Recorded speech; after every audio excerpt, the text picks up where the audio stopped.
Hello, Meade County families. I want to share some information with you about our return to in-person instruction in January. First, I want to start with a vaccination update. Our employees, hopefully soon, will be getting the vaccination, and I am creating a roster with my team here at the Board of Education for those employees that have signed up to take the vaccine, and I have a deadline to the Kentucky Department of Public Health soon to get that information to them. I'm not going to speculate on when that will be. We do not know. We have just been told by the governor and his team at the Kentucky Department of Public Health to be ready.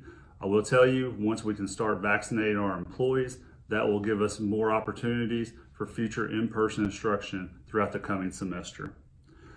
I want to talk about an executive order that we received as superintendents late Friday afternoon. And I've been looking at this executive order with my team and the 5 Board of Education members over the weekend, and I want to summarize a little bit of that for you.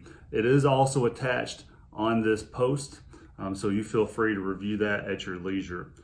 What you need to know is that on red, levels of red on the map, we are allowed to go to school in an aggressive hybrid approach. And I will talk about that here in a little bit. Number one, the healthy at school guidance is mandatory now. So therefore, we have to have all of our people 6 feet apart in our schools. So it's going to require us to make some adjustments at all levels.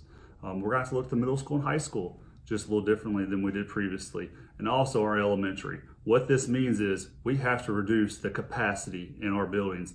Therefore, we're going to have to take another step in our hybrid learning model, and we're going to have to go to an AB model at the elementary levels. And there is an instructional calendar here attached that you can look at that will inform you on when your child is going to school. The second thing that you need to know about the executive order is there is an extensive amount of information about what schools have to do to accommodate their vulnerable, high-risk employees. And you can read all those details here on this attachment of the executive order. Do know that we have 781 employees and that we're going to be taking these next few weeks to make sure we accommodate our at-risk individuals, and we need to do that. And we need to make sure that they have the protection they need. But I will tell you that it will make in-person instruction a challenge. And we have to make sure that we can safely operate school. And it's more than just teachers in a classroom. It's cafeteria staff workers so we can serve meals. It's bus drivers so we can run routes. It's custodians. It's a team effort to pull off school. And do know that we're going to be working on that over the next few weeks to make sure that we're positioned for in-person instruction. So the week of January 5th through January 8th will be an NTI virtual week for our students. The Kentucky Department of Public Health recommends that week for all schools across the state is a virtual NTI week. Number one, because of the holidays, the gatherings at Christmas, New Year's Eve in general. It is very likely that there will be more virus in early January. And we did see an uptick in Meade County after Thanksgiving, and we do expect there to be an uptick as well after Christmas. So that week will be a virtual NTI learning week. And the second reason for that is because we also need time to work through our employee data that we're going to be receiving to ensure that we can safely go back to school. So as we put this plan here, please do know that we have looked at this from every angle, and that our job is to make sure that we balance the education of all of our students and the safety of all of our stakeholders. And really those stakeholders are our students, our employees, and all of our community members. And we have done a great job this school year safely having instruction and making sure that all of our employees and everyone is safe at the same time. But we have to continue to do that. And as our numbers rise, we've got to look at additional steps to ensure that is done safely. So this plan that I'm going to outline to you, it meets all the requirements of the executive order. I have more confidence now in going on higher levels of red because we will have the opportunity to accommodate our vulnerable employees. There is not a number per se that's been given to us by the Kentucky Department of Public Health that says you should stop when you hit this number on the map. But I will tell you, there have been school districts across the state that have escalated to very high numbers, sometimes the triple digits and above. And there could come a point where we may experience those same escalated levels of red, and we'll feel that in our workforce if we do. And there could come a point where we're not able to have school.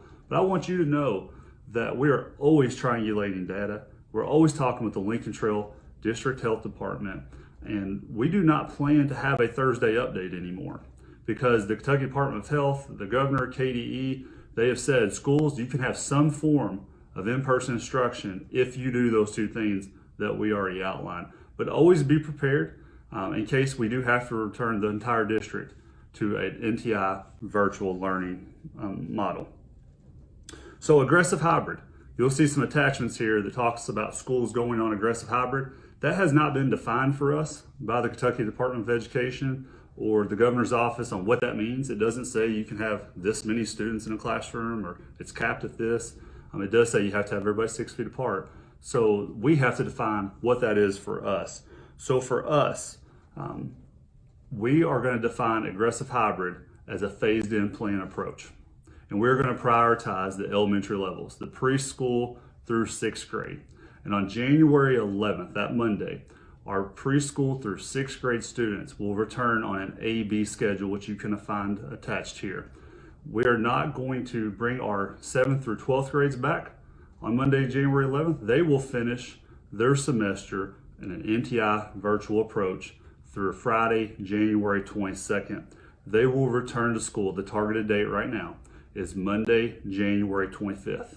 During that time, from January 5th to January 22nd for our middle school and high school students, we will continue to have small group intervention to make sure that our students that need the most support to ensure that they can pass or have the best opportunity to pass their classes. Our students with disabilities, we're going to continue to meet their needs with small group interventions, and we are allowed to continue to do that. So at the elementary level, do know there is one difference in their AB schedule than what the middle school and high school students experienced in the fall. We are going to utilize the 5th day. So that Wednesday, students at the elementary level will go.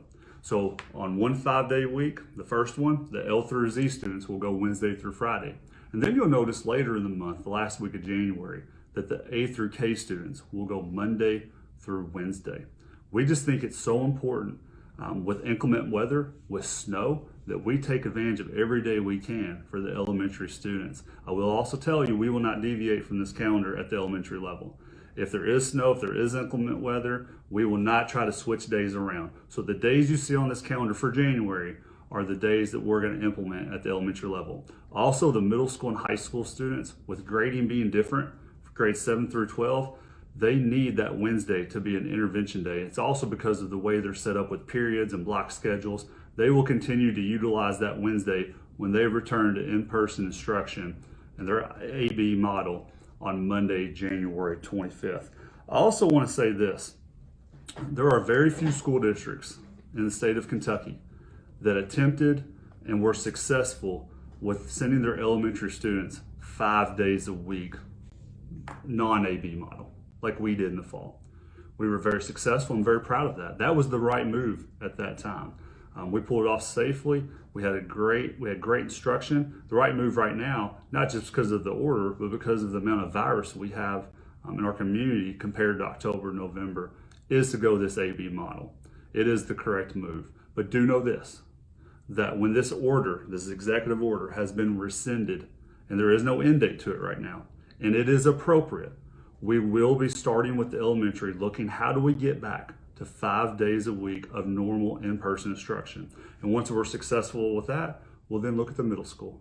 We'll then look at the high school. What I do want you to know is, whether we're talking about January instruction, we're talking about March and April instruction as we start transitioning back to normalcy, the elementary will inform the middle school and the high school. Just right now, as we go back in early January, we need to make sure that we go slow initially to eventually go fast later. And we have a better chance of being successful in making sure we can keep the elementary operational with employees, making sure that we can have services for them if we go slow. So that we're going to prioritize in our aggressive hybrid model that elementary level, but do know we do have desires of bringing them back in a full-time manner. I do not anticipate at this time that we will have adjustments or new recommendations, new executive orders prior to January 11th. So at this time, if we do not have an update for you in that way, we will be going to school on Monday, January 11th, preschool through 6th grade, as the calendar indicates. We want to thank you for partnering with us this entire semester. We know it's been tough. We want to thank our parents, our grandparents, all of those community members that have been involved in supporting our school district, whether it's the homemakers that have given us masks or just anybody in general who's kept us in your thoughts and prayers and the safety of all of our children and employees. We just thank you so much. And we want you to take this time with your families. We know it may look a little different this time of year, but we want you to enjoy your families. We want you to rest up, and we just thank you so much. Have a happy holidays and a Merry Christmas.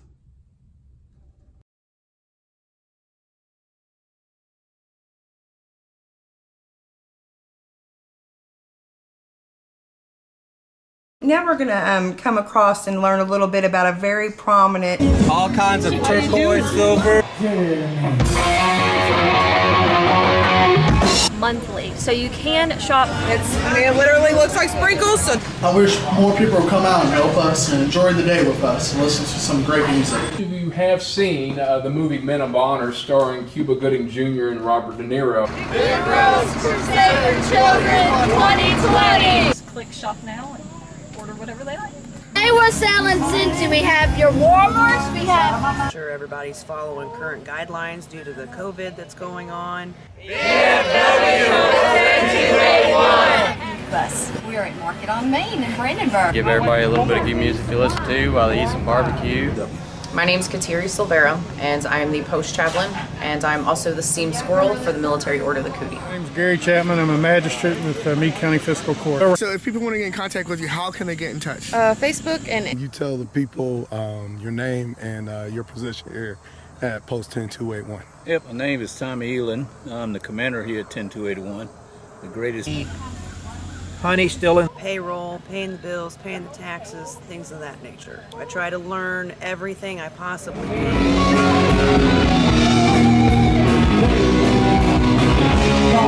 And crafts. You can message me through there and we'll get in touch. If you're younger, gets it for free. Adults cost $1. What do you like about Meade County? The people, Or on our Facebook page at Com. Today we having a pig roast at the Backstreet Cafe. My name is Chris. also a lot of the non-line apparel too. Oh, awesome. She's bringing you food, huh? We always love the All right, how y'all doing? It's good, buddy Smoke. And you do win things. You can actually win turkey meat. Where are we at? We are at... Parazzi, I'm Patty's Poppin' Piece.